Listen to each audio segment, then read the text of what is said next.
देवभूमि का दंगल और मैं हूं आपके साथ गरिमा वाजपेयी। देवभूमि के दंगल में आज बात करेंगे सदन से सड़क हेट स्पीच बेधड़क।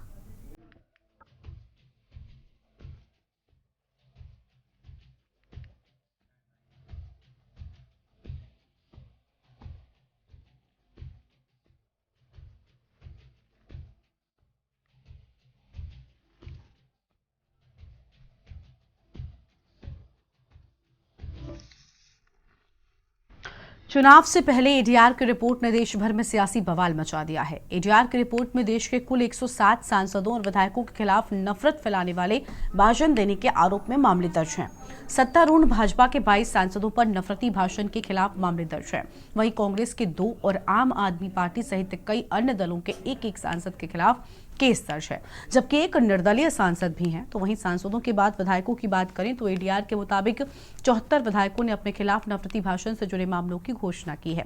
सबसे ज्यादा भाजपा के 20 विधायकों के खिलाफ केस दर्ज है, कांग्रेस के 13, आप के 6 विधायकों के खिलाफ केस दर्ज है। एडीआर की रिपोर्ट में भड़काऊ बयान देने वालों में 3 विधायक उत्तराखंड के भी शामिल है। इसमें गदरपुर से भाजपा के विधायक और पूर्व शिक्षा मंत्री अरविंद पांडे, जसपुर से कांग्रेस के विधायक आदेश चौहान और खानपुर से निर्दलीय विधायक उमेश कुमार का नाम शामिल है। अच्छी बात यह है कि उत्तराखंड से किसी भी सांसद पर इस श्रेणी का मुकदमा दर्ज नहीं है। वहीं इस रिपोर्ट के सामने आने के बाद बीजेपी कांग्रेस ने अपने तर्क देने शुरू कर दिए हैं।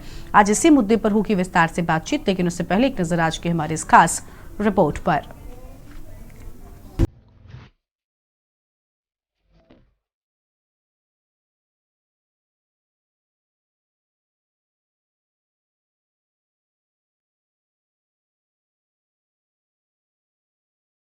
एडीआर की रिपोर्ट ने देश भर में सियासी बवाल मचा दिया है। एडीआर की रिपोर्ट में देश के कुल 107 सांसदों और विधायकों के खिलाफ नफरत फैलाने वाले भाषण देने के आरोप में मामले दर्ज हैं। सत्तारूढ़ भाजपा के 22 सांसदों पर नफरती भाषण के खिलाफ मामले दर्ज हैं। वहीं कांग्रेस के 2 और आम आदमी पार्टी सहित कई अन्य दलों के एक सांसद के खिलाफ केस दर्ज है, जबकि एक निर्दलीय सांसद भी है। वहीं सांसदों के बाद विधायकों की बात करें तो एडीआर के मुताबिक 74 विधायकों ने अपने खिलाफ नफरती भाषण से जुड़े मामलों की घोषणा की है। सबसे ज्यादा भाजपा के 20 विधायकों के खिलाफ केस दर्ज है। वहीं कांग्रेस के 13, आप के 6 विधायकों के खिलाफ केस दर्ज है। एडीआर की रिपोर्ट में भड़काऊ बयान देने वालों में 3 विधायक उत्तराखंड के भी शामिल हैं। इसमें गदरपुर से भाजपा विधायक और पूर्व शिक्षा मंत्री अरविंद पांडे, जसपुर से कांग्रेस के विधायक आदेश चौहान और खानपुर से निर्दलीय विधायक उमेश कुमार का नाम शामिल है। अच्छी बात यह है कि उत्तराखंड से किसी भी सांसद पर इस श्रेणी का मुकदमा दर्ज नहीं है। दिल्ली में एक रिपोर्ट जारी की है और हमारी संस्था ने जो रिपोर्ट जारी की है वो देश के उन सांसदों और विधायकों पर रिपोर्ट जारी की है जो हेट स्पीच, जिनके ऊपर हेट स्पीच के मुकदमे हैं। ये मुकदमे 153A, 153B, 295A, 298A, 505(1), 505(2) सभी भारतीय दंड संहिता की धाराएं हैं, या फिर जनप्रतिनिधित्व अधिनियम के सेक्शन 8 के 123, 3A और 125 और जो हेट स्पीच की धाराओं में आते हैं उसके तहत, जिसको सुप्रीम कोर्ट ने कहा है, उसके तहत काफ़ी सांसद और विधायक संसद के भीतर और विधायकों के भीतर है। और ऐसी संख्या कम नहीं है, बहुत बड़ी संख्या है। 107 सांसद और विधायक, जिसमें 33 तो सांसद हैं और 74 विधायक हैं। आपको बता दें कि एसोसिएशन ऑफ डेमोक्रेटिक रिफॉर्म यानी कि एडीआर ने अपनी ये रिपोर्ट सांसदों और विधायकों के चुनावी शपथ पत्र के आधार पर दी है। एडीआर ने आईपीसी की धारा 153A, 153B, 295A, 298 और 501 में दर्ज मुकदमों के आधार पर यह रिपोर्ट जारी की है। उत्तराखंड से किसी भी सांसद पर इस श्रेणी का मुकदमा दर्ज नहीं है। हालांकि राज्य के 3 विधायक जरूर इस श्रेणी में आते हैं, जिसके तहत अरविंद पांडे पर साल 2012, 2013, जबकि आदेश चौहान पर 2012 में आईपीसी की धारा 153A के तहत मुकदमा दर्ज है। दूसरी तरफ एडीआर की लिस्ट में उमेश कुमार का नाम भी शामिल है, हालांकि उन पर धाराओं का स्पष्ट उल्लेख नहीं किया गया है। वहीं इस रिपोर्ट के सामने आने के बाद बीजेपी कांग्रेस ने अपने अपने तर्क देने शुरू कर दिए हैं। निश्चित रूप से हम सब लोग एक न्याय व्यवस्था से बंधे हुए हैं और न्याय व्यवस्था के अंतर्गत जो भी विधि सम्मत कार्रवाई होगी वो निश्चित रूप से कार्रवाई गतिमान है और ये विधिक मामला है, तो इसमें विधिक रूप से इसमें कार्रवाई होनी है। बात है, अगर वास्तव में किसी ने हेट स्पीच दी है तो हम हमेशा से इसके खिलाफ रहे हैं। राज्य के अंदर हो चाहे देश के अंदर हो, सामाजिक सद्भावना का माहौल हमेशा बना रहना चाहिए और किसी को भी जो है इसको बिगाड़ने की छूट नहीं दी जा सकती है। लेकिन सरकार की कार्रवाई इस प्रकार के मुकदमा किस संदर्भ में, किस जो है हेट स्पीच के लिए किया गया है, ये देखने वाली बात होगी। क्योंकि देखने में आया है कि सरकार लगातार जो है विपक्ष के विधायकों को झूठे मामले में फंसाने का काम करती रहती है और ये अब जनता भी भली भांति समझ गई है। लेकिन फिर भी हम किसी भी प्रकार की अगर कोई सामाजिक माहौल बिगाड़ने के लिए कोई बयानबाजी करता है तो निश्चित तौर पर उसको बर्दाश्त नहीं किया जाना चाहिए और हेट स्पीच अगर वास्तव में है तो उस पर कार्रवाई भी होनी चाहिए। कुल मिलाकर एडीआर की रिपोर्ट ने देश के साथ ही राज्य की राजनीति को गरमा दिया है। सभी दल अपने अपने तर्क देकर पल्ला झाड़ते हुए नजर आ रहे हैं। वहीं तमाम तर्क देने वाली भाजपा ने हाल ही में बसपा सांसद दानिश अली पर टिप्पणी करने वाले भाजपा सांसद रमेश बिधूड़ी को राजस्थान के टोंक जिले का प्रभारी बनाया है, जिसके बाद विपक्षी दल सत्ता पक्ष पर हमलावर है। वहीं सुप्रीम कोर्ट ने हाल ही में संसद में अपमानजनक बयान देने पर कहा है कि अपमानजनक बयान देना अपराध नहीं है। विधायकों और सांसदों को बोलने की पूरी आजादी है, इस पर कानूनी कार्रवाई नहीं कर सकते हैं। Uttarakhand desk report.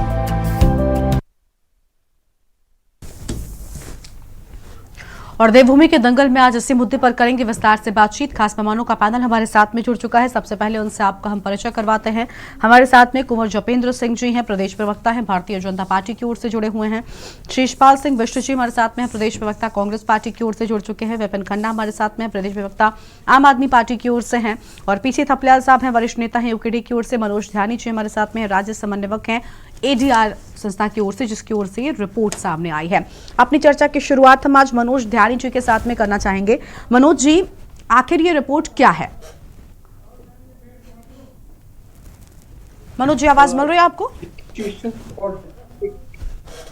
बिल्कुल, आपकी आवाज आ रही है जी। मनोज जी, ये रिपोर्ट क्या कहती है? एसोसिएशन फॉर डेमोक्रेटिक, हाँ मैं आपको बताऊं कि एसोसिएशन फॉर डेमोक्रेटिक रिफॉर्म्स का काम है लोकतंत्र की स्वच्छता के लिए कार्य करना और एसोसिएशन फॉर डेमोक्रेटिक रिफॉर्म के ही प्रयास और पिटीशन पर नोटा जैसा अधिकार नागरिकों को मिला है। मैं आपको बताऊं कि हम तमाम देश के जितने भी सांसद हैं, विधायक हैं, राज्यसभा लोकसभा के सांसद हो, विधान परिषदों के सदस्यगण हो, उसके साथ साथ जितने उम्मीदवार चुनाव मैदान में उतरते हैं जी,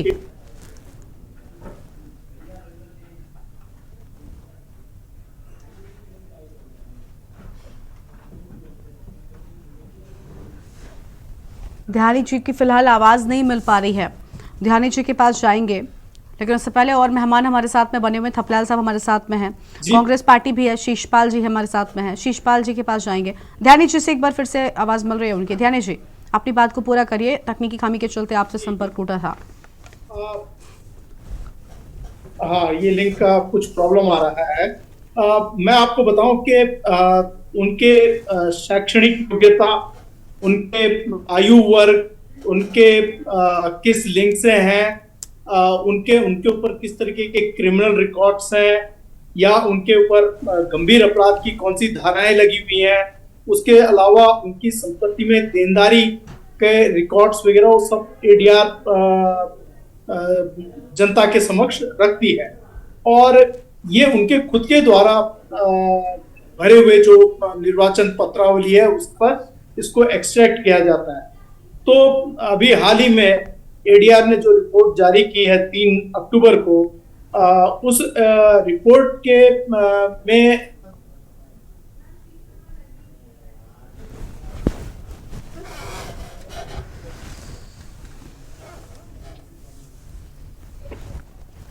ध्यानी जी की आवाज ठीक से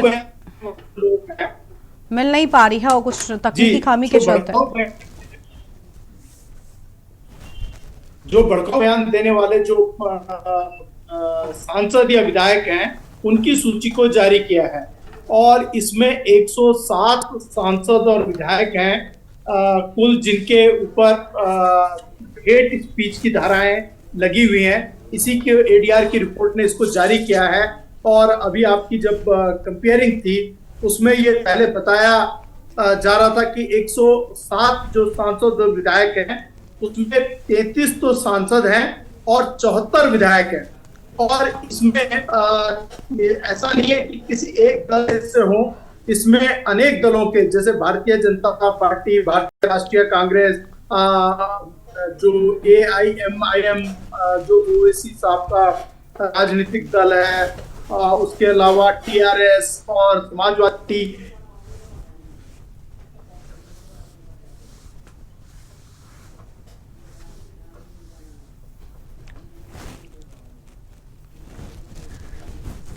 ध्यानी जी की आवाज ठीक से मिल नहीं पा रही है, वो फिर से जुड़ेंगे तो हम उनकी बात को पूरा सुनेंगे। जपेंद्र सिंह जी हमारे साथ में हैं, प्रदेश प्रवक्ता हैं बीजेपी की ओर से। जपेंद्र जी, देखिए बीजेपी कहती है कि भाई हमारी ओर से ऐसे बयान नहीं दिए जाते और अगर इस रिपोर्ट पर ध्यान देंगे तो सबसे ज्यादा बीजेपी के ही नाम हैं, क्या कहेंगे आप उस पर?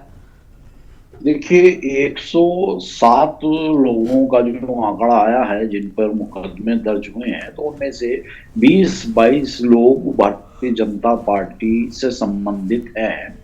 लेकिन यहाँ ये भी गौर करने लायक तथ्य होगा कि यानी आप रिपोर्ट के आंकड़ों पर सवाल उठा रहे हैं जपेंद्र जी, आप कह रहे हैं कि सिर्फ 107 में से कुछ लोग ही संबंध रखते हैं बीजेपी से, जबकि रिपोर्ट के आंकड़े कुछ और कह रहे हैं है ना। उस 107 में से बाकी सब दूसरे दलों के हैं। हम भारतीय जनता पार्टी का पक्ष रख रहे हैं कि 20-22 जो भारतीय जनता पार्टी के लोग हैं उनमें से भी अधिकांश ऐसे हैं जिनके ऊपर एक पॉलिटिकल प्रेशर या एक आरोप प्रत्यारोप के तहत निश्चित तौर पर उनके खिलाफ कार्रवाई हुई है। लेकिन भारतीय जनता पार्टी निश्चित तौर पर ये यकीन दिलाती है और भारतीय जनता पार्टी विश्वास रखती है कि देश के अंदर भारतीय जनता पार्टी से जुड़ा हुआ कोई भी जनप्रतिनिधि भविष्य में इस तरह के प्रकरणों में इन्वॉल्व ना हो।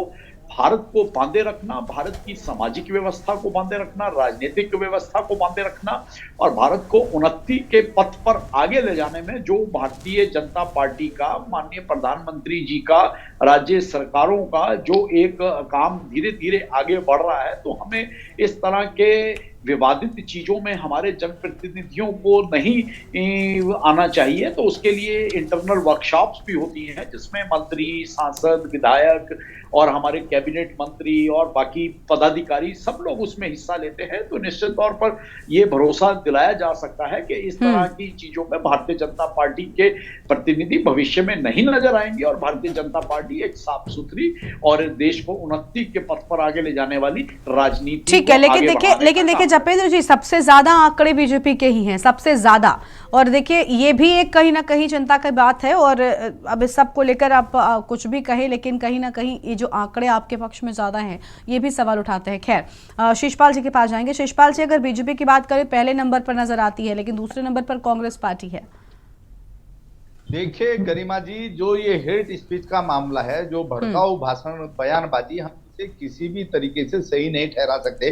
वो चाहे कांग्रेस के लोगों के द्वारा की गई हो या भारतीय जनता पार्टी के द्वारा हो या अन्य कोई भी दल हो, जो भी देश का माहौल और सामाजिक सौहार्द खराब करने के प्रयास कर रहे हैं, ऐसे लोगों पर जो है निश्चित तौर पर दलों की ओर से भी कार्रवाई होनी चाहिए, कानूनी कार्रवाई भी होनी चाहिए। क्योंकि ये देश जो है ऐसे नहीं बना है, ये शहीदों की कुर्बानी से बना है। हमारे तमाम शहादतों के बाद, बड़े आंदोलनों के बाद अंग्रेजों को इस देश से जो है भगाया गया और इतने परिश्रम से मिला हुआ देश, इतनी जो है कुर्बानियों के बाद बना हुआ देश, अगर हम इसका जो है माहौल अपनी तुच्छ राजनीति के लिए, थोड़े से फायदे के लिए अगर भड़काऊ बयानबाजी करें और सामाजिक माहौल खराब करें, और आपने देखे कई बार तो जो है भड़काऊ बयानबाजी के बाद दंगे हो जाते हैं, तमाम जो है निर्दोषों की उसमें जाने चली जाती हैं, लोगों के घर तबाह हो जाते हैं। तो आप बताइए उसकी जिम्मेदारी तो फिर ये नेता लेते नहीं है ना। ये तो अपना बयान दिए, अपना उसका जो है लाभ लिया, चुनाव हल्की राजनीति करके जीत जाते हैं, लोकसभा में पहुंच जाते हैं, विधानसभा में पहुंच जाते हैं। लेकिन ये गंभीर विषय है,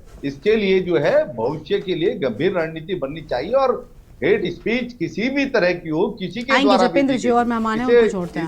इसे जो है बर्दाश्त नहीं किया जाना चाहिए सर। लेकिन फिर कम से कम रोक लगाइए ना, कुछ ऐसा करिए ना कि आंकड़ों पर अगर हेट स्पीच देने वाले लोगों को और प्रमोशन मिलता रहेगा पार्टी के भीतर ही, भले ही वो इंटरनल आपके मामले हो, लेकिन इससे कहीं ना कहीं मनोबल तो बढ़ता है ना, इस बात को मानेंगे, चाहे वो बीजेपी हो या फिर कांग्रेस पार्टी हो।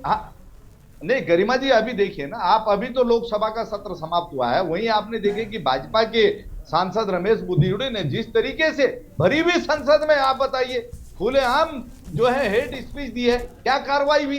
दो जो है जपेंद्र जी आएंगे, इसके बाद आएंगे।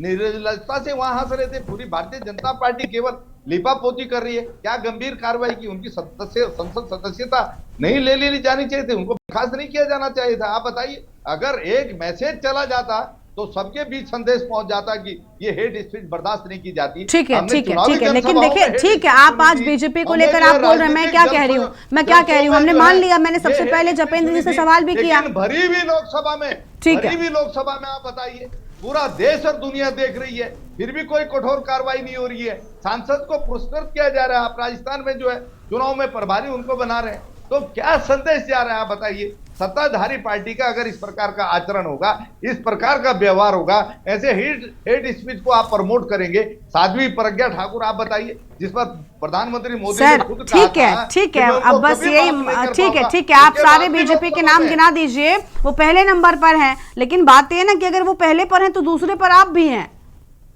नहीं, मैंने कहा ना गरिमा जी, दूसरे पर आप भी हैं, तो अपने दलों में अगर आप इन चीजों को ध्यान देंगे ना, अपने दलों में चीजों को सुधारा जाएगा, तो मुझे लगता है ये जो आंकड़े आपके पक्ष में आ रहे हैं ना, ये नहीं आएंगे। नहीं गरिमा जी, हम कह रहे हैं अगर हमारे लोग भी उसमें हैं, अगर कांग्रेस के सांसदों पर हेट स्पीच के आरोप हैं, विधायकों पर अगर आरोप हैं, तो आप देखिए बहुत ज्यादा तो राजनीतिक द्वेष भावना से है। कांग्रेस का कोई भी नेता हेट स्पीच को जो है प्रमोट नहीं करता, लेकिन भारतीय जनता पार्टी सामान्य जो है, ठीक है, आते हैं आपके पास, ठीक है, आते हैं शिषपाल जी। लेकिन हम कह रहे हैं हम इसे बर्दाश्त नहीं करते। ठीक है, आपके पास आएंगे। प्रदेश ये बीजेपी से जपेंद्र जी कुछ कह रहे हैं, उनको सुन लेते हैं, उसके बाद हम जाएंगे प्रदेश प्रवक्ता विपिन खन्ना जी के पास। जी जपेंद्र, देखिए, वर्तमान में जो बिदुड़ी जी वाला मामला है वो किसी समाज के खिलाफ या सामाजिक बयान नहीं है, वो व्यक्ति विशेष और उनकी कार्यप्रणालियों को लेकर एक कटु सत्य का बयान था जो दिया गया। ठीक है, sir please Japendra ji, please उन शब्दों को, जपेंद्र जी नहीं, आप उस बयान को लेकर, मैं उस बयान पर चर्चा नहीं करूंगी आज, मैं उस बयान पर चर्चा नहीं करूंगी, लेकिन उस बयान के लिए आपके पास कोई शब्द कहां से आ रहा है अपना तर्क रखने को, मुझे समझ नहीं आता। वर्तमान परिक्षेप में बोल रहे हैं। हाँ, मैं क्या कह रही हूँ, मैं उस बयान पर चर्चा ही नहीं कर रही, मैं एक बयान को लेकर बात नहीं कर रहे। हम आज अगर ये जो रिपोर्ट तैयार की गई है, किसी एक बयान को लेकर नहीं, अगर उन्होंने जिक्र किया भी ना, तो कम से कम सर उस बयान पर सफाई मत दीजिए, उस बयान पर सफाई मत दीजिए, क्योंकि आप किन शब्दों से बचाएंगे खुद को, वहां आप किन शब्दों से बचाएंगे? अगर आप कहें कि व्यक्तिगत तौर पर भी कहा गया, तो सर व्यक्तिगत तौर पर भी इस तरीके के शब्दों का इस्तेमाल किया जाना गलत है। आप माननीय हैं, आप सांसद महोदय हैं, तो इन चीजों का सम्मान रखिए और संसद का सम्मान रखिए। खैर, हाँ, जिस तरह से हमारे कांग्रेस के साथी प्रवक्ता ने अभी इतना बड़ा बखान करा और अपनी इतनी अच्छी परंपरा का बखान करा, तो इसका क्रेडिट भी कांग्रेस को जाता है।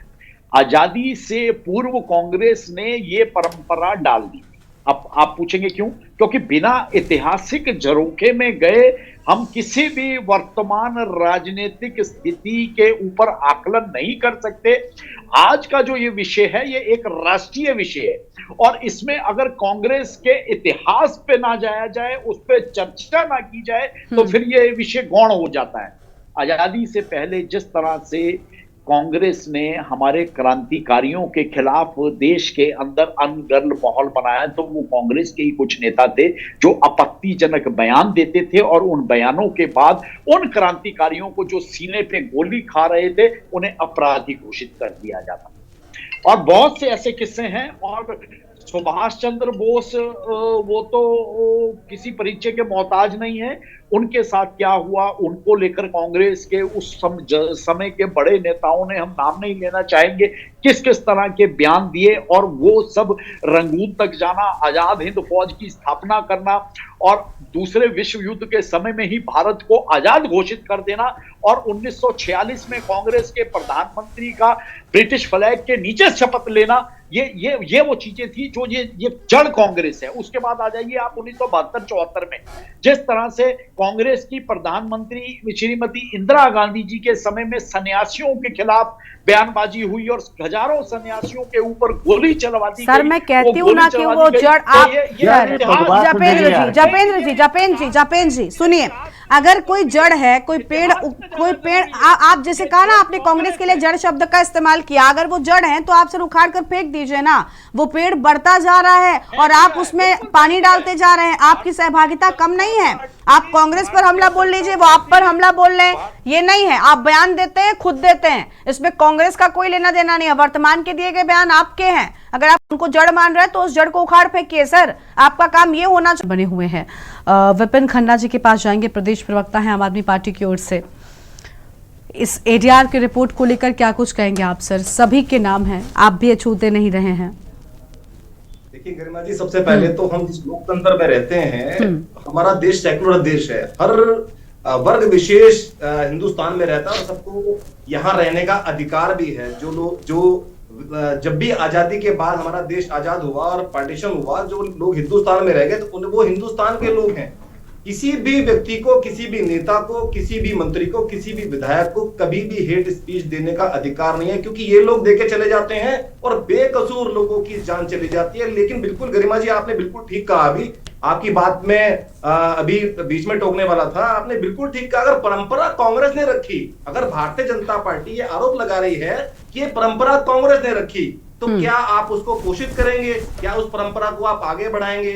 देखिए, समस्या तब आती है जब सत्ताधारी पार्टी, जब जो सरकार में बैठी है, वो हेट स्पीच देने वालों को प्रमोट करती है। जो लोग बम ब्लास्ट के आरोपी हैं उन्हें आप सांसद बना देते हैं, जो कहते हैं गोली मारो सालों को सड़क पर खड़े होके, उनको आप मंत्री बना देते हैं। जो लोग संसद में अभद्र भाषा का इस्तेमाल करते हैं, हेट स्पीच देते हैं, उनको आप प्रभारी बना देते हैं। तो कहीं ना कहीं भारतीय जनता पार्टी इन चीजों को प्रमोट करती है। मुझे लगता है भारतीय जनता पार्टी के नेता जो बयान देते हैं, जो हेट स्पीच देते हैं, वो प्रमोशन पाने के लिए देते हैं। आप किसी पे गलत आरोप लगा रहे हैं कि भाई ये कांग्रेस ने इसकी नींव रखी, बीजेपी दूसरे दलों ने ये किया। अरे भैया, जब भी पूछो एक ही उत्तर, नेहरू जिम्मेदार। मतलब आपको कोई आपसे सवाल करे तो आप दूसरी सरकारों पर आरोप लगा दें, कांग्रेस ने ये किया था, इन्होंने ये किया था। लेकिन कर तो कांग्रेस भी वही रही थी, आप उसको लेकर कुछ नहीं कह रहे हैं। महत्वपूर्ण सवाल ये है, हाँ, हम बताएंगे हम क्या कर रहे हैं, हम बताएंगे कि हम क्या कर रहे हैं। जपेंद्र जी आपके पास आएंगे, आप परेशान मत होइए, आपके पास आएंगे, पहले अभी सबको सुनते हैं। लोकतंत्र के मंदिर में अभद्र टिप्पणी की है, उसको बर्खास्त कर देना चाहिए था, लेकिन उसको इनाम दे दिया गया। जिस व्यक्ति ने सड़क पे, इनका भारतीय जनता पार्टी का नेता कपिल शर्मा, मैं नाम लूंगा, उसने कहा है सरे बाजार पुलिस के सामने, आप लोग हट जाइए, हम देख लेंगे, उनको ये विधायक का टिकट दे देते हैं। जो व्यक्ति कहता है गोली मारो सालों को, उन्हें मंत्री बना देते हैं। भाई आप लोग जब कार्रवाई नहीं करेंगे सरकार पर, आप लोग हैं, आप लोग कहते हैं हम वर्कशॉप चला रहे हैं। हम लोग अपने नेताओं को ये शिक्षा दे रहे हैं कि आप हेट स्पीच ना दें। लेकिन आज हाल पूरे देश का जो है, आज जो सामाजिक सौहार्द खराब करने का जो काम कर रहे हैं, ये भारतीय जनता पार्टी के लोग और भारतीय जनता पार्टी के जो संगठन के जो दाएं बाएं वाले लोग हैं, वो लोग कर रहे हैं। कभी ये मजारों के नाम पे, कभी ये मस्जिदों के नाम पे, कभी ये मुसलमानों के नाम पे, कभी किसी के नाम पे, कहीं ना कहीं कोई ना कोई बात, अब शब्द ये दूसरे समाज को बोलते हैं, हेट स्पीच देते हैं। और उसके बाद बड़े दुख की बात यह है, दुख के साथ कहना पड़ता है, उसके बाद इनका प्रमोशन कर दिया जाता है। लेकिन सर क्या ये सिर्फ बीजेपी में होता है? ऐसा तो नहीं, मैंने देखे, आपने ठीक है, आपने बीजेपी को खूब कोस दिया, आपने खूब गरिमा जी, कोस लिया, प्रमोशन ठीक है, आप बीजेपी में कहिए। होता है। और कोसना नहीं, मैं तो कहती हूँ आप आंकड़ों की हम बिना ये नहीं पर कह कहिए रहे कि हैं आंकड़ों में वो हम ये सबसे नहीं कह आगे रहे हैं है, आम आदमी लेकिन पार्टी क्या के उससे नेता आम ने आदमी दिया है पार्टी या छूती है? अगर खुद को कहते हैं ना, दूसरों पर पत्थर उछालने से पहले हमें खुद को देखना चाहिए। मैं ये नहीं कहती कि बीजेपी उसमें से बिल्कुल पाक साफ है, मैंने सबसे पहले बीजेपी पर सवाल किया कि भाई बीजेपी के आंकड़े सबसे ऊपर हैं, लेकिन अगर बाकी सबको देखें तो बीजेपी के मुकाबले कम है। मैं कहती हूँ बीजेपी वाले नहीं सुधर रहे, आप सुधरिए सर, हम सुधरेंगे तभी देश सुधरेगा ना। अगर आप कहते हैं कि भाई इनके आंकड़े सबसे ज्यादा इसलिए ये नहीं सुधर रहे, आप देखिए, आपने कांग्रेस को लेकर कुछ नहीं कहा विपिन जी। गरिमा जी मैं कह रहा हूं ना, किसी कांग्रेस के कैसे कहेंगे, कैसे तो कहेंगे? जतेंद्र आपको जी, गठबंधन है, हम गठबंधन। आते हैं आपके पास। हेड हाँ, स्पीच दी हो, उनका प्रमोशन हो गया है तो नाम जारी करें, नाम बताएं, सार्वजनिक करें उसका नाम कि उसको प्रमोशन मिल गया हेड स्पीच देने के बाद, दंगे फैलाने के बाद। ठीक है। लाश के आरोपी को किसी ने सांसद का टिकट दे दिया हो, गोली मारो सालों को कहने वालों ठीक को है। मंत्री बना दिया हो। ठीक है, आपके पास लौटेंगे। ठीक है, नाम बताइए। ठीक है, ठीक है, आपके पास आते। थपलियाल साहब हमारे साथ में। थपलियाल साहब, ये क्या चल रहा है? मैंने 3 अलग अलग दलों के प्रवक्ताओं को सुन लिया, आपने भी सुना होगा, सब एक दूसरे पर आरोप लगा रहे हैं। वो कह रहे हैं कि भाई इनके यहां पर ये होता है, इनके यहां पर ये होता है। आंकड़ों में बीजेपी सबसे आगे है, नो डाउट, मैंने मान लिया इस बात को और स्वीकारा और सबसे पहले उनसे सवाल का जवाब भी लिया। लेकिन ऐसा नहीं है कि बाकी आंकड़े बीजेपी से ज्यादा हैं, बाकी दलों में भी उतने ही लोग हैं। कांग्रेस पार्टी दूसरे नंबर पर, आम आदमी पार्टी के भी कुछ लोगों का नाम है। तो सर, सब हमाम में जब सब शामिल हैं तो फिर एक दूसरे पर हमला किस मुंह से बोलते हैं ये लोग? बिल्कुल, हमाम में सब नंगे हैं बिल्कुल। और ये चिंतनीय विषय है देश के लिए, और हमें बहुत सराहना करनी चाहिए एडीआर की, जो एक बहुत ही एफर्ट्स के साथ जो उन्होंने रिपोर्ट बनाई है और भारत के 107 लाल को इंकित किया है कि ये लाल मतलब अपनी सभ्यता संस्कारों को भूलते जा रहे हैं। और मैं ये मानता हूं मैडम कि ये और बद से बदतर होगा, क्योंकि मेरे देश की राजनीति जिस तरह से नफरती राजनीति की ओर जा रही है, ये सभी बुद्धिजीवियों के लिए चिंताजनक है। और इस समय आंकड़े ये भी आए हैं कि मैक्सिमम भारतीयों ने ये देश छोड़ दिया है, ये जानकर कि इस नफरत का उनको कहीं अंत नहीं दिखाई दे रहा है। इस संघर्ष में ये इतना डिवीजन में, सोसाइटी के डिवीजन में बटेगा कि जिसकी हम परिकल्पना भी नहीं कर सकते। क्योंकि एक और कभी हम जब छोटे थे और जब राजनीति इस देश की शुरुआत हुई थी तो वैचारिक आधार पर राजनीतियां होती थी। आज राजनीति धर्म और जाति के आधार पर हो रही, और दोनों में अगर आप धर्म की राजनीति में भारतीय जनता पार्टी को ये कहते हुए यहाँ पे देख रहे हो कि हाँ जी उसने सही बोल दिया संसद के अंदर, तो दूसरी ओर जहां जाति की हम संघर्ष देख रहे हैं, किस तरह से पिछड़े लोग, किस तरह से दलित लोग आगे की जाति के लोगों को गलिया रहे हैं, वो भी हम सोशल मीडिया में देख रहे हैं। बहुत भयंकर। मैं तो ये देख रहा हूं कि हिंदू और मुसलमान के बीच में जितनी बड़ी दीवार नफरत की चौड़ी हुई है हमारे समाज में, उतनी ही चौड़ी हमारी जाति के आधार पर अग्रिम और पिछड़े जातियों के में भी उतनी नफरत हो गई है। इसीलिए जो हमारे जो चिंतक थे उन्होंने कहा है, पहले ही कह दिया था कि इस देश में, जैसे कि मार्क्स ने कहा था कि कभी भी जो संघर्ष होता है समाज में वो वर्गीय आधार पे होता है, यानी अमीर और गरीब की लड़ाई तय है। लेकिन लोहिया ने कहा था, राम मनोहर लोहिया ने, कि हिंदुस्तान के संदर्भ में यहाँ वर्गीय संघर्ष से पहले जातीय संघर्ष आएगा। तो जातीय संघर्ष और धर्म की संघर्ष के बीच में जो द्वंद्व है, ये द्वंद्व हमें बहुत आगे अंधेरों में ले जाएगा मैडम। कोई माइका लाल इसको नहीं रोक सकता। आज आप 107 देख रहे हैं, ये बढ़ेंगे। और जिस तरह से आपने देखा कि कुर्सी में भारत माता की सबसे ऊंचे पायदान में बैठा हुआ व्यक्ति किस तरह से बातें करता है, कई बार गाय बछड़ा बैल क्या क्या बोलते हैं, वो भी हमें दुख होता है कि एटलीस्ट वहां पे बैठे हुए भगवान स्वरूप व्यक्ति को ऐसी बातें, नफरती बातें नहीं करनी चाहिए। कब्रिस्तान किस शमशान, कैसी बातें करके समाज में डिवीजन किया जा रहा है, वो बहुत ही खतरनाक है। इसलिए हम जितने भी प्रवक्ता यहाँ पे बैठे हुए हैं, और वो ये हमारा अहोभाग्य है कि एडीआर के जो हमारे समन्वय के आंदोलन के प्रेरणा है हमारे मनोज ध्यानी जी, वो भी यहाँ पे हैं, जिन्होंने गोली खाई है सीधे पे इस उत्तराखंड के लिए। वो आज यहाँ पे मौजूद है, एडीआर की रिपोर्ट जो एडीआर के समन्वयक के रूप में काम कर रहे हैं इस राज्य को बचाने के लिए। हम निश्चित रूप से, हमारा धर्म ही है ये, हम कर्तव्य के रूप में इसको निभाएंगे कि जो नफरती राजनीति आज मेरे राज्य में दिन प्रतिदिन बढ़ती जा रही है, किस तरह से पुरोला में देखा क्या नौटंकी की इन्होंने, 1 मिनट में हमारा दिल दहल गया था कि किस तरह से ये यहां भी घुस गए हैं, किस तरह से हरिद्वार में नफरती जनसभाएं की गई हैं और केवल वोट की राजनीति के लिए। दुख होता है, ये देवभूमि उत्तराखंड जो है देव अध्यात्म की सर्वोपरि राज्य है, जहां से अध्यात्म की धारा बहती है, जहां गंगा बहती है हिंदुत्व की, और जहां से बद्रीनाथ और केदारनाथ जैसे धाम जिस राज्य में स्थापित हो, उस राज्य में अगर घृणा की राजनीति को प्रमोशन दिया जाएगा तो हम एड़ी गाड़ के अपनी जान लगाकर इस की रक्षा करेंगे और ऐसे नफरती लोगों को इस धरती पे नहीं पनपने देंगे। भले आज हम कमजोर नजर आ रहे हों, लेकिन हमारी ताकत निश्चित रूप से बढ़ती जा रही है मैडम। ठीक है, ध्यानी जी के पास जाएंगे। ध्यानी जी हमारे साथ में एक बार फिर से जुड़ चुके हैं, इसके बाद आएंगे जपेंद्र जी के पास। ध्यानी जी, देखिए सबकी बात हमने सुन ली, आंकड़े जो आए हैं वो काफी अहम है। हाँ, आएंगे आपके पास भी, इसके बाद शेषपाल जी फिर से आएंगे आपके पास, लेकिन ध्यानी जी को सुन लेते हैं, उनसे संपर्क टूट गया था। ध्यानी जी, देखिए सब अपनी अपनी बातें कहकर पल्ला भी झाड़ रहे हैं। वो कह रहे हैं कि भाई ऐसा नहीं होना चाहिए, सब इस बात को स्वीकार भी कर रहे हैं कि ऐसे मामले नहीं होने चाहिए, हेट स्पीच नहीं होनी चाहिए। लेकिन आपसे मैं ये जानना चाहूंगी कि अगर इन मामलों में, इन आंकड़ों में बढ़ोतरी हो रही है तो भला क्यों हो रही है?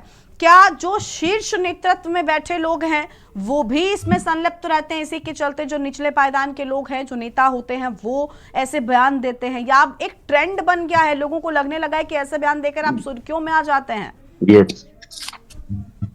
देखिए, जो घृणा का जो अभिभाषण है, संभाषण दिया जाता है, उसके पीछे एक धारणा है, वैचारिक धारणा है जो घर की गई है दिमाग के भीतर, और जिसके तहत ये है कि हम श्रेष्ठ हैं और जो दूसरा है वो निकृष्ट है।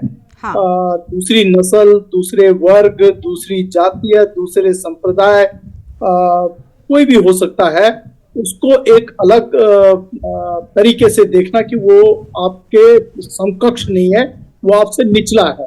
और देखने के दो नजरिए होते हैं, एक है कि बहुत बड़ा पेड़ होता है और जितना बड़ा विशाल पेड़ होता है वो अपने फल देने के लिए झुकता भी है, लेकिन एक नजरिया ये भी है कि बिल्कुल निरंकुश और अहंकार वाली प्रवृत्ति के साथ जो कमजोर है उसको दबाने की प्रवृत्ति के साथ भी सोच चलती है। देखिए, देश के भीतर अगर हम विधायकों का मैं एक आंकड़ा ले लेता हूँ, देश के भीतर जो हमें 4000 हमारे एक एमएलए का हमने पूरे देश के भीतर उनका आकलन किया, और आप आश्चर्य करेंगे कि इसमें से 44%, 1777 जो विधायक चुने गए हैं वो सारे आपराधिक किस्म के हैं, गंभीर अपराध जिसमें क्राइम अगेंस्ट वुमेन है, डकैती है, मर्डर है, अपहरण है, इस तरीके से अपराध करने वाले जो गंभीर अपराध के अपराधी किस्म के विधायक हैं वो 1336 है पूरे देश के भीतर। लॉ मेकर्स, ये सर्टिफाइड लॉ मेकर्स हैं जिनकी संख्या 28% है।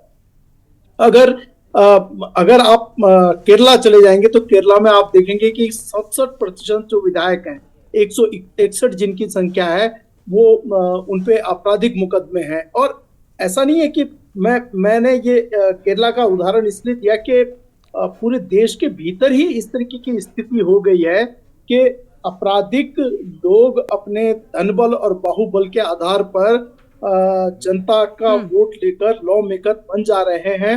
उन्हें लग रहा है कि किसी एक वर्ग विशेष, एक नस्ल विशेष, एक संप्रदाय विशेष के खिलाफ जो मर्जी कुछ बोल दिया जाए और ताकत मिल जाएगी। और सबसे बड़ा दुखद विषय ये है कि जो चुनाव के दौरान पे कभी कभी सुनने को मिल जाता है कि चुनाव आयोग ने नोटिस थमा दिया या दूसरे राजनीतिक जो अपोनेंट्स हैं वो बात उठा देते हैं, लेकिन चुनाव के बाद क्या कार्रवाई हो रही है, चयन के बाद, मतलब चुनाव के दौरान और चुनाव से पहले जिन्होंने किया है उन पे तो कार्रवाई हो, लेकिन चुनाव के बाद कार्रवाई होना बहुत आवश्यक है। जैसे कि अभी संसद के भीतर एक सांसद ने दूसरे सांसद के अपने सांसद, और एक सांसद तो एक ही हाउस के लोग हैं, आप विचारों पे, तर्कों पे, विचारों के आधार पर विरोध कर रहे, कार्यक्रमों के आधार पर, नीति के आधार पर, लेकिन नस्लवादी, जातीय या सांप्रदायिक जो भाषा है उसका प्रयोग कर किसी को नीचे दिखाना, ये उस सदन की गरिमा को भी गिराता है, और पूरा समाज में एक वेमनस्य वाली धारा जो है उसे पैदा हो जाती है।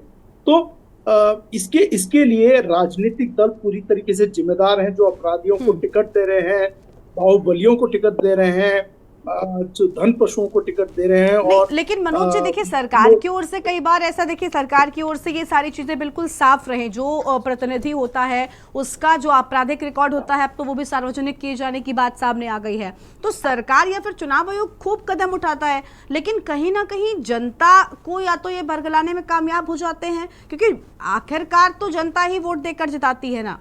तो जनता को भी आप कुछ कहना चाहेंगे कि सोचना चाहिए कि वो जिस प्रत्याशी को जिता रहे हैं या जो भी जनप्रतिनिधि है वो भला उसका आपराधिक रिकॉर्ड कैसा रहा है?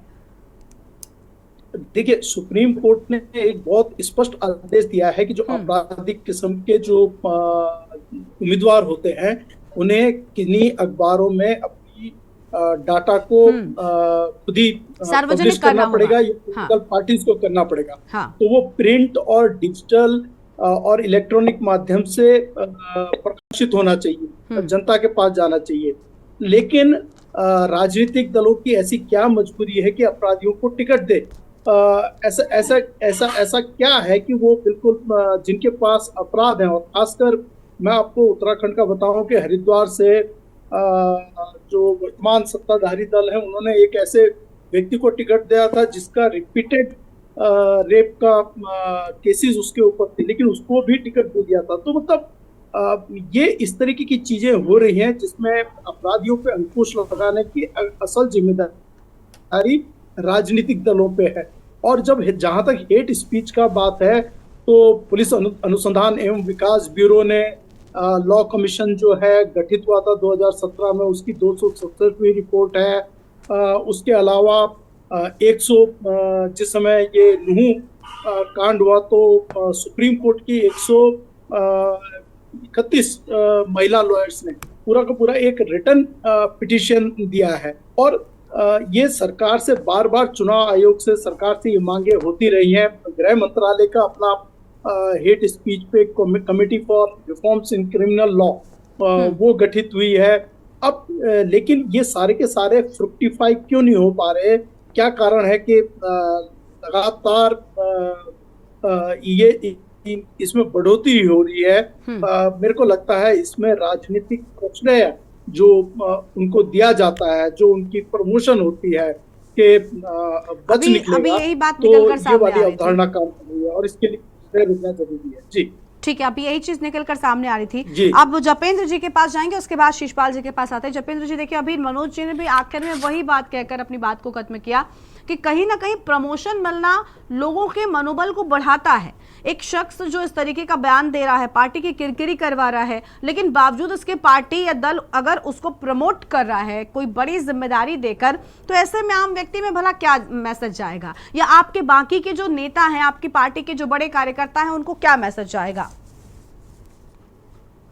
देखिए, भारतीय जनता पार्टी में ऐसा नहीं है। निश्चित तौर पर अनुशासन समिति, सर अभी अगर ताजा मामला जो उदाहरण दिया, मुझे लगता है ये भी मामला को आप जोड़ सकते हैं। देखिए, उसमें जवाब भी मांगा जाता है और भारतीय जनता पार्टी का ये प्रयास है कि इस तरह के बयानों में हमारे जो जनप्रतिनिधि हैं ना आए। अब आंकड़ों की अगर आप बात करें तो आज देखिए, आज भारतीय जनता पार्टी के खिलाफ तो सारा विपक्ष एक है, और अगर 107 लोगों में से 18-20 लोग भारतीय जनता पार्टी के हैं तो ये प्रतिशत आ जाता है 18-19% का। बाकी तो सारा ये विपक्ष है। लेकिन हाँ, इतना जरूर भारतीय जनता पार्टी आपको भरोसा दिला सकती है कि आने वाले समय में आपको भारतीय जनता पार्टी का एक भी जनप्रतिनिधि इस तरह के बयान देते लेकिन हुए लेकिन नहीं ठीक है, नजर ठीक है, आएगा, ठीक है, जिससे आप आने वाले वक्त के लिए देश के अंदर हमें विश्वास में आपस रख रहे हैं। में ठीक है, ठीक है इस तरह जपेंद्र की जी, भावना फैले। लेकिन अभी जो प्रमोशन वाली बात मनोज जी ने कही, इस पर भी कुछ कही। अभी देखिए, जैसे बिधूड़ी साहब वाला जो मामला आया, उसमें क्या था, शिषपाल जी उसी बात को लेकर तो आपको घेर रहे थे। आज देश के अंदर अगर हम पूरा विपक्ष देखें तो अब हम थपलियाल जी के बयान पे आते हैं। थपलियाल जी ने बहुत अच्छा उदाहरण दिया, मार्क्स और लोहिया जी। तो आज पूरे देश के अंदर एक ऐसा माहौल बना है कि देश को एक करने की दृष्टि से भारतीय जनता पार्टी 2014 से निरंतर प्रयास कर रही है। ये वो देश है जिसके ऊपर हमेशा ही देश विरोधी ताकतों ने, शक्तियों ने इस देश को बांटकर, जात पात में, भेदभाव में बांटकर इस पर राज करा है। और भारतीय जनता पार्टी उससे पूरी तरह से देश को एक करने की दृष्टि से और बिना किसी भेदभाव के निरंतर काम करती जा रही है। अभी जैसे थपलियाल जी ने कहा कि हिंदुत्व का एक स्ट्रॉन्ग मैसेज हरिद्वार से जाता है, हम हिंदुत्व की बात करते हैं। भारतीय जनता पार्टी हिंदुत्व के साथ साथ भारत की बात करती है, भारत के प्रत्येक नागरिक की बात करती है, चाहे वो हिंदू हो, चाहे मुसलमान हो, सब लोग हम भारतवासी हैं। और अगर देखा जाए तो मुस्लिम समाज भी हमसे इतना नहीं है। अगर आज से 6, 7, 8 जनरेशन पहले देखा जाए तो सब हम हिंदू ही थे। इस देश के अंदर मार्क्स ने कहा कि पूरी तरह से देश के अंदर 2 ही पैमाने होने चाहिए, आर्थिक तौर पर अमीर और गरीब के।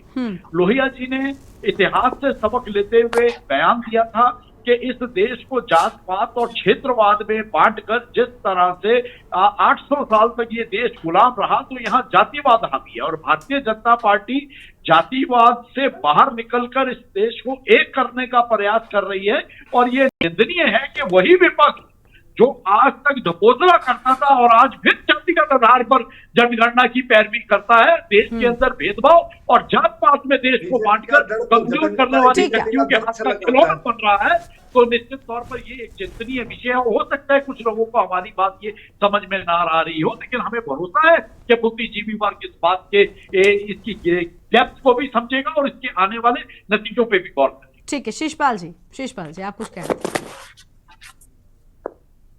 अनम्यूट कीजिए पहले तो। देखो गरिमा जी, भारतीय जनता पार्टी के प्रवक्ता ने यहाँ कई हास्यास्पद टाइप की बातें की। उन्होंने कहा कि आजादी से पहले का इतिहास देखिए, कांग्रेस ने जो है बीज बोले। अरे आजादी से पहले आपका इतिहास ही नहीं है, कई इतिहास है। कांग्रेस ने देश के आजादी किया है, कांग्रेस के नेतृत्व में जो देश की आजादी की लड़ाई लड़ी गई है, स्वतंत्रता संग्राम सेनानियों ने जो कुर्बानियां दी हैं, वो किसी से छुपी भी नहीं हो। आप सुभाष चंद्र बोस जी के नाम से जो है राजनीति कर रहे हैं। आपका सुभाष चंद्र बोस जी का क्या कुर्बानियां सबसे मान्यवर।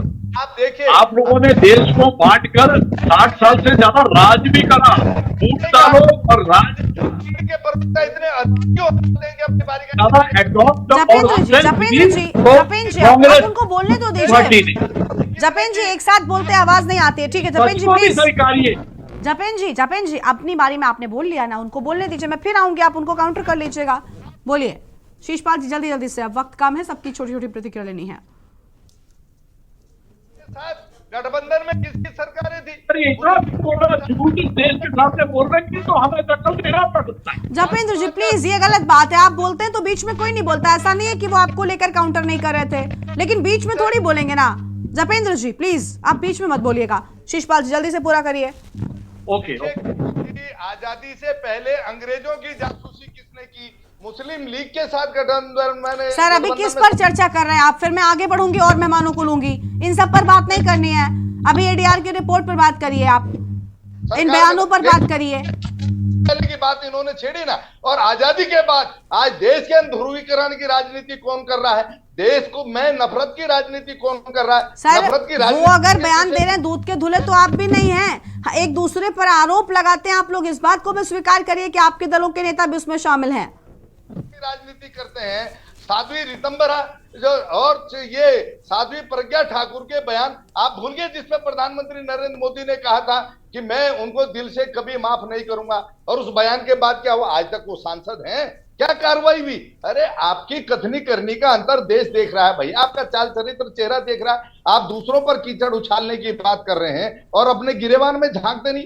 भरी हुई संसद में नफरत की भाषा बोली जा रही है, आम ठीक है। जनसभाओं ये में। जिगरा हमारे ठीक है, प्रधानमंत्री का था। ठीक है। आपके प्रधानमंत्री ने, ठीक है शिषपाल जी और दीपेंद्र जी आपके पास लौटेंगे, ठीक है। जाएंगे पीसी थपलियाल साहब के पास। थपलियाल साहब देखिए, एक दूसरे पर आरोप प्रत्यारोप वाला दौर जारी है, लेकिन ऐसा नहीं है कि कोई भी दूध का धुला हुआ है। अभी सनातन धर्म को लेकर किस तरह की टिप्पणी की गई थी, या सनातन धर्म हो या कोई भी धर्म हो, किसी भी धर्मों को लेकर भी इस तरीके के बयान दिए जाते हैं, तो मेरा मानना है कि ये भी हेट स्पीच या अभद्र भाषा में ही आते हैं। क्यों आखिर ऐसा होता है? और उसमें देखिए समर्थन में थे सब।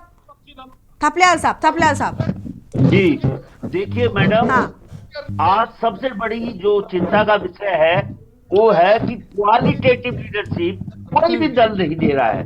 आप आज जितने भी दल हैं, आज भारतीय जनता पार्टी, कांग्रेस और भारतीय जनता पार्टी से बार बार निवेदन करता रहा हूं कि तुमने उत्तराखंड को 23 साल में बर्बाद कर दिया, क्योंकि तुमने ऐसे नेता दिए जिनका बिजली नहीं है इस राज्य को आगे बढ़ाने का। तो ये चिंता का विषय है, क्योंकि आज जो क्वालिटेटिव लीडरशिप नहीं आ रही है, जो हम प्रवक्ता यहाँ पे हैं, इनकी कोई से नहीं है पार्टी में।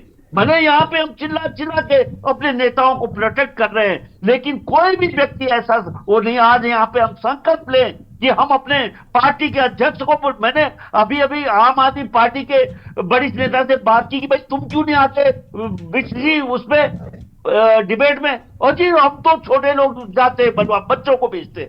मतलब उन लोगों का अहम खत्म हो रहा है इन डिबेटों में आने में। बहुत दुख होता है मुझे, मतलब किस तरह, क्योंकि हमने डिबेट की जो क्वालिटी है वो भी गिरा दी है। हम कभी भी सब्जेक्ट के ऊपर ना बात करके और उन चिंताओं को कि समाज के हम बहुत बड़े प्रहरी हैं, यानी बिल्कुल वही चीज है ना कि एक दूसरे पर आरोप लगाते रहना है, बस इसके अलावा कुछ नजर नहीं आता। विपिन खन्ना जी की प्रतिक्रिया लेते हैं, जल्दी से वक्त बहुत कम है। विपिन जी, उम्मीद है कि आम आदमी पार्टी अभी नई पार्टी आई है, उत्तराखंड में अपने लिए जमीन तलाश कर रही है, लेकिन आंकड़ों में वो भी पीछे नहीं बची या छूती नहीं रह गई। कम से कम क्या इस तरीके के मामलों से आगे बढ़ेंगे?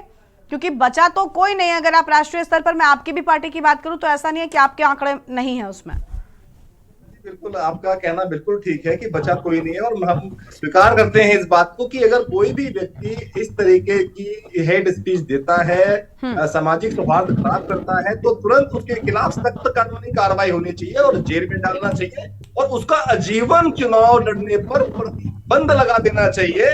लेकिन सवाल वही आता है गरिमा जी, जब देश के मुखिया, जब देश के सबसे बड़े पद पर बैठने वाला व्यक्ति ये बोलता है कि हम दंगाइयों को कपड़ों से पहचान लेते हैं, जो लोग गोडसे की पूजा करने वाले लोग हैं, महात्मा गांधी की तस्वीर बनाकर उस पर गोली चलाने वाले लोग हैं, वो आज इस बात को कहते हैं कि हम तो भाई राष्ट्रवादी हैं, हमसे बड़ा देशभक्त कोई नहीं है। अहिंसा के पुजारी को जो लोग गाली देते हैं, जो लोगों ने आजादी से पहले तिरंगे को अपने पैरों तले कुचला, जिन्होंने मुस्लिम लीग के साथ सरकार बनाई, जिन लोगों ने 1000 क्रांतिकारियों के नाम के बीच में कोई भी जनसंघी का नाम नहीं है, किसी संघी का नाम नहीं है, किसी भारतीय जनता पार्टी के नेता का नाम नहीं है, वो लोग कहते हैं हम सामाजिक सौहार्द को बढ़ाने का काम कर रहे हैं। आज देश का बच्चा जानता है कि हेड स्पीच कौन दे रहा है और हेड स्पीच देने वाले को प्रमोट कौन कर रहा है। हम मानते हैं कि कांग्रेस का भी कोई नेता हो सकता है, मानते हैं आम आदमी पार्टी का भी कोई नेता हो सकता है, लेकिन एक नेता का नाम बताइए जिस कांग्रेस ने उसको प्रमोट किया हो, या आम आदमी पार्टी का कोई एक ऐसा नेता बताइए जिसने हेड स्पीच दी हो। सर ऐसा नहीं है। अगर आपने हेड स्पीच नहीं दी तो इस रिपोर्ट में आपका नाम या आपके आंकड़े कैसे आ गए? आम आदमी पार्टी के अगर ना है उसमें विधायक सांसद, तो ऐसा तो नहीं कि ये बाहर के हैं, या फिर आप डिनाई कर दीजिए। बहुत से ने तो खुद इस बात को स्वीकार किया है, तो इस बात को मैंने पहले भी कहा और आपने स्वीकार भी किया कि कोई छूता नहीं रह गया है। ठीक है, बहुत शुक्रिया आप सभी मेहमानों का हमारे साथ चर्चा में आने के लिए, अपनी बात रखने के लिए। तो सदन से लेकर सड़क तक हेट स्पीच लगातार बेधड़क होकर हो रही है। लगातार नेता हों या फिर बड़े दलों के लोग इस तरीके के बयान देते हैं, और हद तो तब हो जाती है जब ऐसे बयान देने वालों को प्रमोशन मिलता है और लोगों का मनोबल बढ़ता है ऐसे बयानों को देने के लिए। देवभूमि के दंगल में आज उतना ही। आप देखते रहिए न्यूज़ इंडिया। नमस्कार।